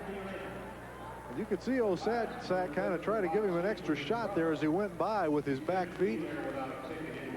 I'll tell you, when you come to Mesquite, the front row, you are in the action here, Donnie. You can be a little closer than you want sometimes. They can catapult one of those clowns right in your lap. Ford Britt taking a little high-flying jump. Mom? Yeah. Ford moves back into position, and so will we. We have one more bull rider here in the second section tonight. You're looking at him working on his hand right now. Norm Kaha, I would think, Donnie, on strychnine. Norm Kaja, bull riding student from a year ago. He's originally from New Jersey. Now, watch him move up there and try to ride this bull. He's living in Pagosa Springs, Colorado now. Whipped into his hand and away. Look at the effort here. All right, Norman, get a hold of that left foot. Hang on, Frank. It's going to get better, I promise. Yeah. Now, you talk about wild and reckless. All right, Norman. Yeah. Donnie, I like that. Yeah. I like that ride. There was so much going on, a lot of pressure on him. Let's see what the judges think about it. He's trying to beat 61 points. That shows you what I know. Well, look at that recovery there. Okay, now see, the bull's not kicking. Right. Down the arena, he's skipping and hopping. Okay, then when he hooks the barrel, you know, that just says to the judges, okay, the bull's just fighting, and so they mark him real low, and they really don't give Norm near enough credit for the degree of difficulty that he just went through. He hung in there. He's talking to Frank, seeing how his ride Frank's was. going, was your ride any better than mine? I don't know. I didn't like mine. You see Ford Britt working strychnine up to the fence, and it's been pretty interesting rodeo. Yes, it has. Lots of good bullfighting, a little bit of everything. Terry Ward wins it with 70 points. Anthony Dickerson, 69, and Jeff Roberts comes in third place with that score of 63. Tony Brosell getting the crowd into it. Now, Nappy's placed here once this year. Got a bull that's getting really tough to get the whistle on. He's in trouble early. Look out, Nappy. Uh-oh, look out, Ford Britt. Speck down the arena. This bull right here is really starting to come on. You see Nappy Tharp with his no score walking back. Get another look at what happens. He just pops the loose with his feet. You see his feet never really are solid at any point, and he's put down. And just lucky that Fort Britt, look at the position he gets on this bull. That's getting the bull by the horn right there. Mighty smooth, boy. He came running in right when he needed to do so. See David down on his knees being a little thankful here this evening. One of the best bullfighters out there, Donnie, is... That is right. You know, we get a shot of Fort Britt going up the fence. Whoa. You want to get on up there. And this bull put Terry Gillett out of action here a couple of weeks ago, and was on crutches and went to the operating table. The bull's a little bit dangerous, and guys don't want to take him for granted. Beaver Jernigan getting set to ride a bull here for us. We talked with him earlier. Beaver, you've drawn a bull that's been pretty tough this year at Mesquite, Farfanugan. What can we look for? Well, hopefully a good ride. I haven't seen him, but I heard a lot about him. He's supposed to be a real good bull. They've been 80 plus on him every time they rode him. Hopefully I'll keep the string going. That's bull for Beaver here on Farfanugan. I like this bull, Donnie. Well, Beaver's had his problems. Texas 75149. You're looking at Mark Smith getting set to ride. Pan Minnick caught up with Mark before the rodeo. Mark, you've got a bull here this week called Action Cat. What can we expect?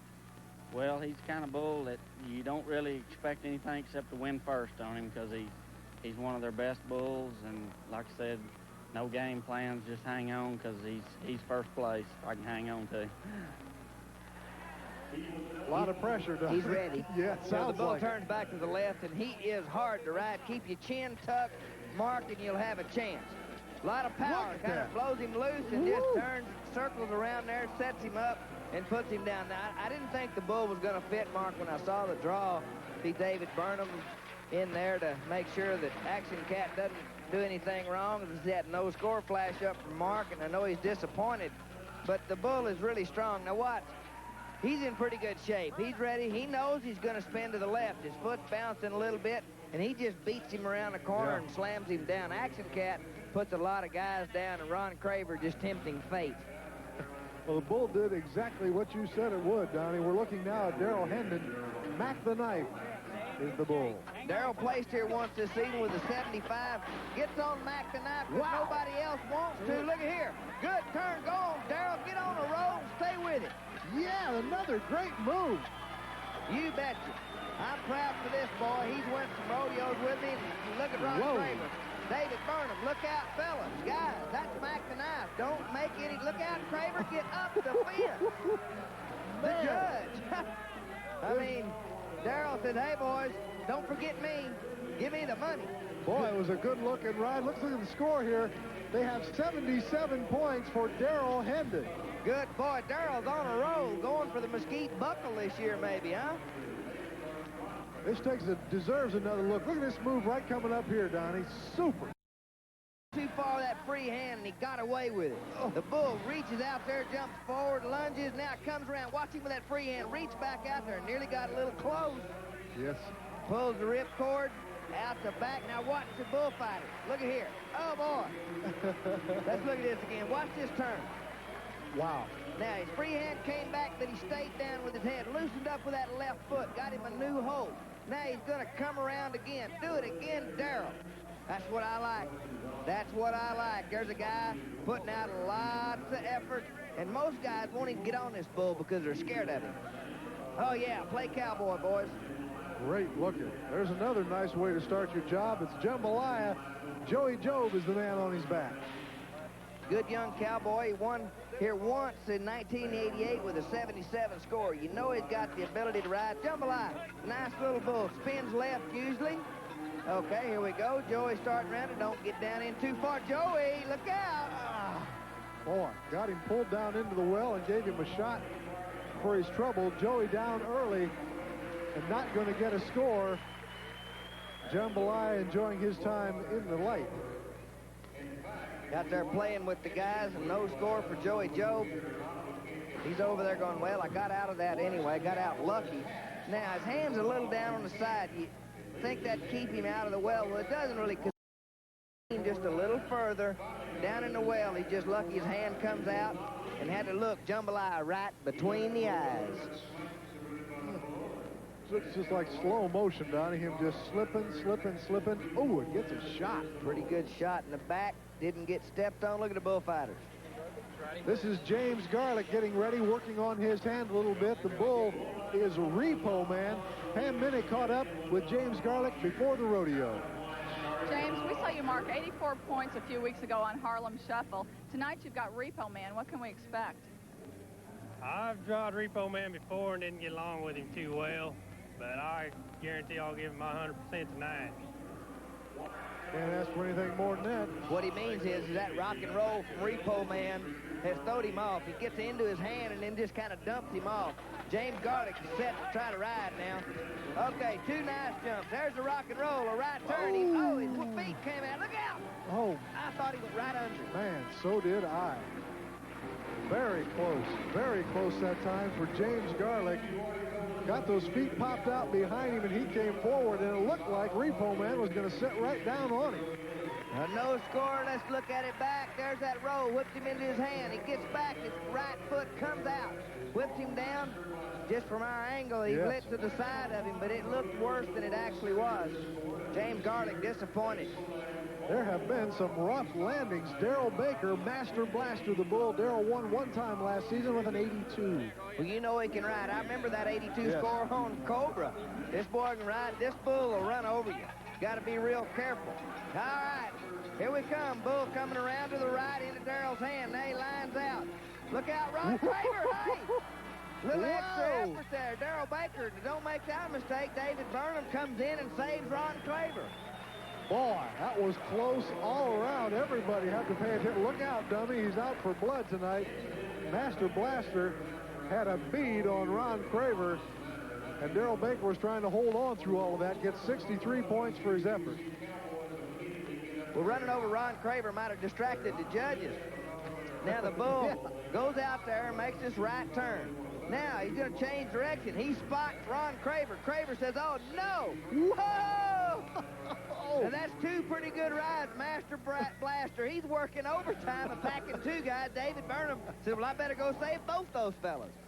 Ron took a shot in the shorts, boy. just tagged him. Look at him grinning. Yeah. Well, he's like trying to hurt a crowbar. Big old guy, 6'6", can't outrun me, but now he's tough. He can stand there and take it. Well, it's getting wild. Lance Hayes riding the wrong way. That's the bull. Well, no, that's the bull. You know, Lance is on the right way. Now, he finished second here one time this season. All right, Lance, now he's talking to these guys saying, get him up straight. Okay, let's go, he said. Right there, big, strong jump out of the chute. Go on, Lance. Bull not too easy to ride. He needed him to turn for a high. Look out. Whoa. Whipped him into his hand a little bit. Lot of effort. You see that tail of that rope hang under his leg? I sure did. It just slipped out of there at the last moment, trying to beat 77. Judges say it looks like a score of 70 for Lance Hayes. Well, the bull went straight. Now, he bucked a lot harder than that about the first 4 seconds. Let's watch this. Now, look at this bull. There is some jump and kick and some rock and roll right there. Now he starts to smooth out right here. Whipped him into his hand. Now watch the tail of the rope.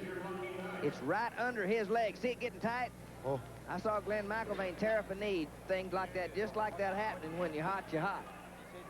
See him kind of grimace as he walked out. This is Virgil Wedgeworth. Strychnine, the bull. I don't like this bull. He will get you. Big old strong dude, too. Hop and skip. Hang in there, Look at that bull. Now, you don't think that isn't tough to ride? Uh-oh, he's in trouble. And hung to the wrong bull. Oh. Now, this guy will get you. Virgil came out of that real good. I would say so. He's lucky that hand came out of there because he had lost his feet, Donnie. No score for Virgil. He went down and that hand came out. Watch this bull hop and skip. Now, this bull wants to turn back and spin. Look here. Now, he is quick, and that's a lot of power. Whips his feet out. He's disqualified. Touches. Now he hangs to him. Oh, no, he said. Now, trying to get his hand out of there. Ron and David right there to do what they can. Another look. Now, this is where you have to make up your mind whether or not you want to. If you want to be a bear, you're going to have to be a grizzly, because bull riding, things like this are just going to happen. You've seen Virgil win a lot of money here.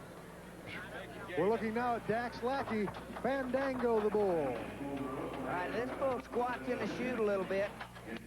Real strong. He's got a funny way of bucking. He'll bounce on those front feet, and then he'll come around to the right. Dax, a good bull. There's that right turn. Whoa, his feet whipped up out of him. Man. Yeah, I guess. Boy, his feet were up in the air. See that bull? He's still hanging on. See him whenever he's kicking, he keeps those front feet shuffling. Really messes up a fella's timing. Really messes up your timing, and you just want to try to stay down and not get your head up. I'd like to see, we'll see that back, maybe get our cameraman to, we'll send some company out for Fandango, and Dax Lackey gets his low score. Let's watch this now. Watch his head. Head up, feet up. Just turns him upside down. Oh, it just cow kicked him on the way by. It was rough tonight here in the bull riding. Darrell Hendricks of all rounds of footage not previously seen on television. Just send $29.95 each and $3 each shipping and handling to Bullmania Highlight, care of Reedland Sports, 2806 Opryland Drive, Nashville, Tennessee, 37214. Credit card orders, call 1-800-348-3500. That's $29.95 and $3 shipping and handling for each tape to Bullmania Highlights, care of Reedland Sports, 2806 Opryland Drive, Nashville, Tennessee, 37214. Or call 1-800-348. Specify Bullmania.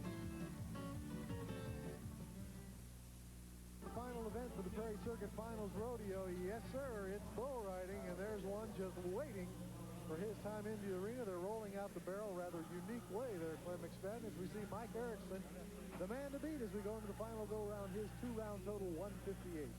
Right down, Raymond. Wessel on a bull called Tiny Tim. Wessel's our defending Prairie Circuit champion. and he won't be this year because he has one no score already. Here's Little Bull, spins about as fast as any bull to business, gets him into his hand and dunks him. And Raymond kind of hangs his head after that one. Centrifugal Force and Tiny Tim send Raymond out the side door there, and I don't know whether he got hurt or just dizzy or what, but we see the no score for Raymond Wessel. Ed Gaylord helping Ray Wessel out of the arena, and I think he'll be okay, but he did take quite a whamming down. See him get right into his hand, just tilted into his hand. That's it. Right on top of his head. Let's take another look at it here, Clint. So far, so good. Now, right about here, see, he gets into his hand and then just alley-oops him, and that has to hurt. Boy, there he is regrouping, and right square on the head is where he landed. You're looking at Dennis Anderson on Chainsaw. Here's a good solid bull. At the book on him, the bull riders tell us he can go either way. And let's see what Chainsaw does tonight. He starts to the left, then straightens out, and he does go both ways. Yes, he does. And we've got a guy that just sheer determination hanging on. And he gets an A for effort. He's hung up for just a moment. That's Kevin Rich, along with Rex Dunn, in on top of the action. And don't ever think these rodeo bullfighters don't earn their money. Boy, they stepped right in there when they needed to for Dennis Anderson. 73 points. The score for the ride brings his 3-round total to 142. So he has ridden 2 of 3 bulls. Now he's all right going away from his hand, and when this bull comes back to the right into his hand, he gets on tilt, seam, and he gets, that's going to cost the man probably 4 or 5 points, I would imagine. Boy, you can see the bullfighters move in there, as Glenn mentioned earlier, and save the day for Dennis Anderson. KJ Fletcher is on Stinky. Big bull from a Chris Headland rodeo outfit. Here's a big high-horned brindle bull that can throw some power to you. Weighs about 1,800 pounds, and that's the kind that go to the national finals every year. Talk about putting the power to you. I imagine KJ would agree. He's got some power there. Straighten his arm out, send him off the back way. His 3-round total 75, 1 qualified ride. Bull like this is ridden 3, maybe 4 times a year, and just in about 2 rounds, that's all she rode. We're proud of our athletes, the animals as well. Another one of the Fletchers up. This is Sean, and he is on Foxfire. Here's a bull that has bucked off Jim Sharp previously at the State Fair Rodeo this year, and so far, so good for this young Fletcher lad from Lone Grove, Oklahoma, and making fine bull rides. Yes, sir. Sean Fletcher staying right in the middle of Foxfire. Sean was 146 after the first 2 rounds. The first man here with 3 qualified rides. Let's see what the score is going to be. 73 brings his total to 219 for Sean Fletcher. Ordinarily, we only have about 2 of our top 10 bull riders that are able to ride 3 of these ranked bulls. You're seeing why now. This bull really is not himself tonight. He's too close. He's not getting off the ground enough, not throwing enough power to Sean, and so this is going to be that relatively low 70 score, but to get 3 of them ridden, hey, that's something. This is Spud Whitman, and he is riding junior. Spud needs 86 points to take the lead. That's a lot of bull riding. After H bull that has been to the national finals, and Spud Whitman is one of the finest young men, one of the great young stars we think in bull riding. Wow, high. Boy, he is starting one. Look at him use that outside foot. That bull is throwing some kind of power to him, and this kid just sits up there. Hey, judges, throw the books to him. Let him mark himself. What a great ride there. Remember, he needs 86 points to take the lead. And that was a great-looking ride. He was started spurring after about 2 seconds into that ride on junior. Let's see what the judges think about it. And Clinton, they're going to give him 87 points. Whitman, 87. That's going to put him in. He is happy, and rightfully so. That's the highest scored ride we've had. And this bull on pattern goes to the left, and Spud was just sitting there waiting for him. You will not see a finer bull ride anywhere in the world, and this kid is making now. It's a great move. Got right back on the rope, didn't he? Let's take another look at that ride. An 87-point ride you're looking at. He started spurring so early, Clem, just the confidence in the ride, and right there he regroups, stays right in the center. Talk about doing what you have to do when you have to do it. Spud Whitman, a great-looking ride, 87 points. As a matter of fact, we're going to see if we can't get a talk with him right now. Thank you, Dan. Spud Whitman made an incredible 87-point ride, and when you got off, cowboy. Tell me about it.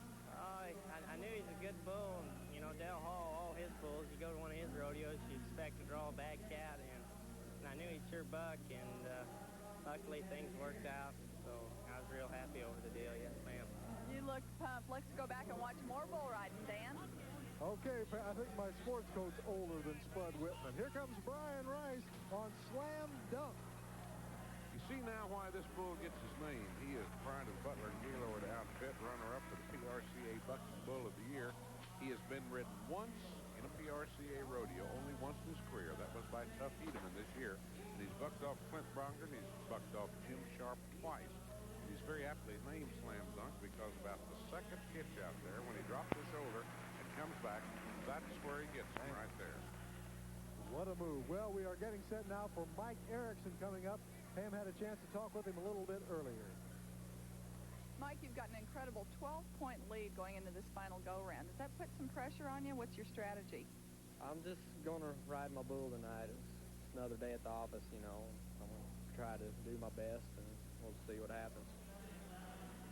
We will indeed. He needs 64 points to take the lead and win this thing. Mike Erickson on Max, Clint. He's drawn a Bailey bull, and as he said, if he rides him, he'll win, because you ride this sucker, you're going to make 64 points and then some. There is a bad cap to twist right there. Ooh, my. Boy, oh boy, is he dirty. I'll tell you what, Clint, he came very close to slapping that bull with his free hand. Now, he only needed 64 points, and he is feeling a little rough after that one. He's going to get that. No sweat. Let's see what the judges think about that ride for Mike Erickson.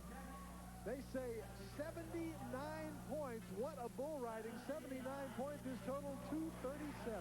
So we're looking at their circuit riding champion right there, Mike Erickson.